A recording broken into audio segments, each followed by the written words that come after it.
So I know I'm getting a bit of a reputation as the bringer of nightmares, but honestly, these are discussions we should be having on the left.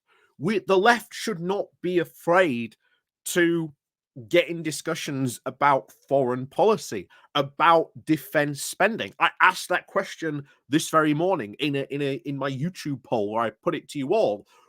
How much should the UK be spending on defense? I think that is a very valid question the left should be asking. And as some people have pointed out in the comments below, that can vary depend what you spend sort of that money on. And I am increasingly becoming convinced that 2% at the moment, not enough.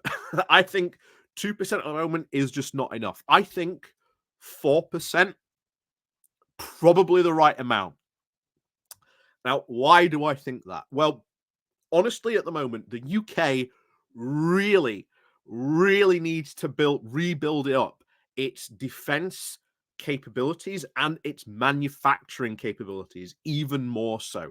This has been the continuing issue since the war in Ukraine. It has highlighted the lack of preparedness of things like artillery shells.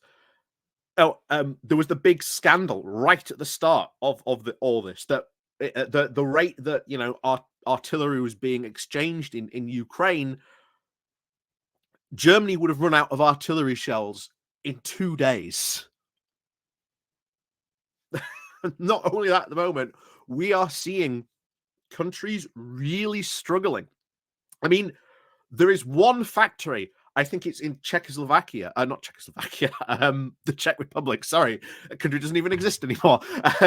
So in the Czech Republic, where that is like 80% of artillery production, and you've got to think under a war scenario, first target struck.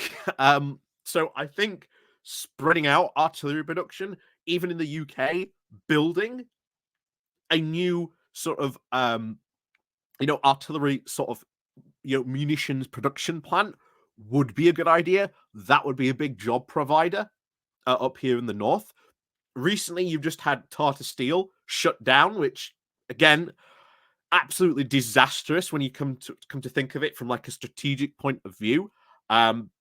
We have now lost, because of this, about 30% of our steel production capacity. Yeah, that's not good. And it's not just good from like a defense spending objective that steel is quite an important strategic and material resource, especially in like civilian industries. You need steel in a lot of products, building materials, things to build like HS2, etc., etc. So there's a lot of stuff when it comes to really thinking about defense that the left doesn't think about. And it is sometimes, it's not just, getting people in uniform, it is weapons and having weapons, because we have seen throughout this war as well that things like Patriot defense missile systems have proven to be incredibly effective. The big problem where the missiles have gotten through, of course, is that Russia have just fired so much that there's only I think 6 missiles a Patriot system I think can fire before it has to be reloaded. So of course you need to sort of think about those in air defense systems, planes. We've got an aircraft carrier that is questionable, shall we say, at best, whether it works or not. Might be a good idea to make sure that thing works properly. There's a lot of questions, and I think this does really lead into a wider discussion that should be had, and we on the left should not be afraid to engage in this, especially when you've got Russia at the moment, because you had I think it was a Dutch admiral who came out today and said, look, Oh, in fact, actually, hold on. I have his comments, his quote here. So this is what he said. Um, we have to realize it is not a given that we are in peace. And that's why NATO are preparing for conflict with Russia, he said. But the discussion is much wider. It is also the industrial base, and also the people have to understand that they will play a role. The realization that not everything is plannable and not everything is going to be hunky dory in the next 20 years. He said that NATO needed a war fighting transformation, and that he asked public and private sectors all in the West to gear up for an era in which anything could happen at any time, including fighting a war. So there is, I think, that seriousness and that preparedness, and I think it is far better to sort of be prepared. And I said, at the beginning of this video, I think we need to be at 4% because we need to really build back a lot of our weapons sort of producing capability for our own defense here. Making sure that the army, the RAF, that the navy, that they are prepared to fight a war. We are talking about doing a green energy transition where a lot of our energy producing mechanisms are going to be offshore. Russia has a lot of submarines that ultimately would go after that energy infrastructure.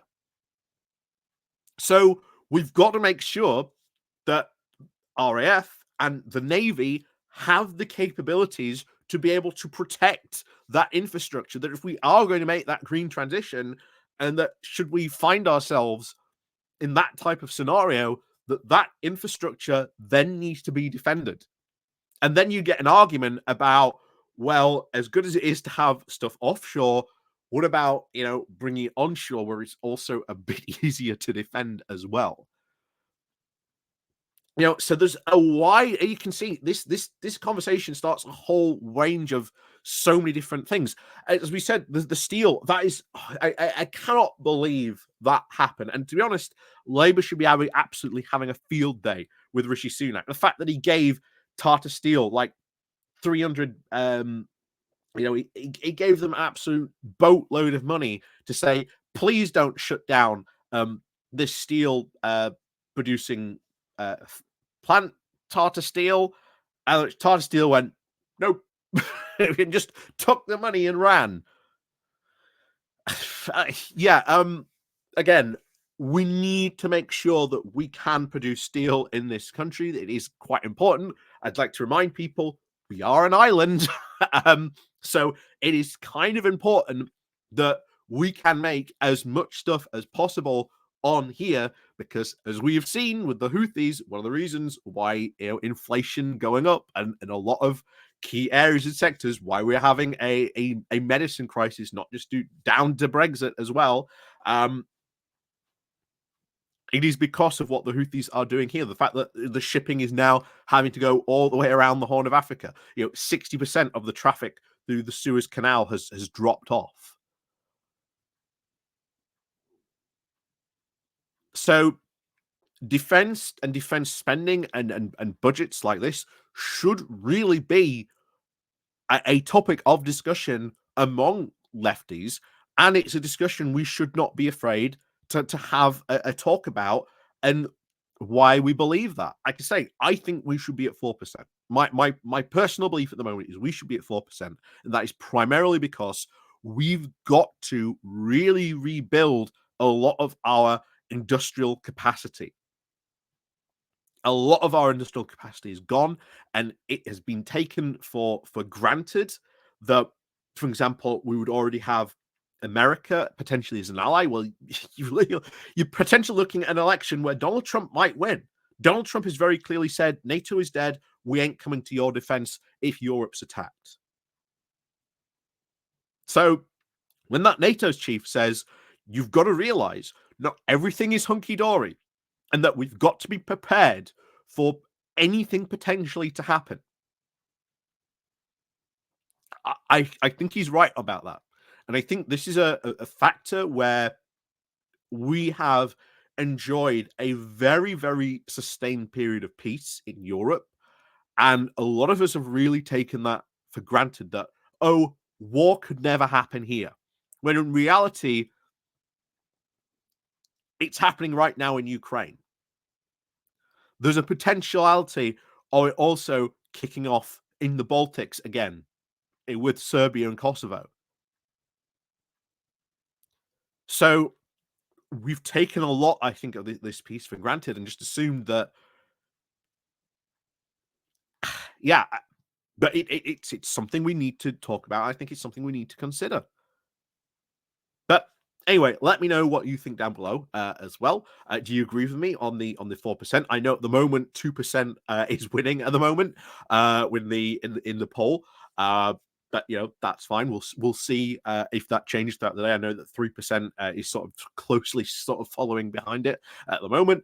But yes, we'll see what happens. Let me know what you think down below in the polls. And if anyone sees this video and wants to have a discussion with me about defense spending, about why I think 4% is sort of the right number we should be at, or at least sort of aiming for. I'm open to having those discussions, and I think, to be honest, this is a discussion we should be having on the left about these topics. So, as always, thank you very much, of course, for watching, and of course, as always, we'll see you all next time. And do remember to click on the like, share, and subscribe button. And of course, down below, there's the Patreon page, the one-off station called Buy Me Coffee, the YouTube thank you button, and of course, the Pony Club as well. So, as always, we'll see you all next time.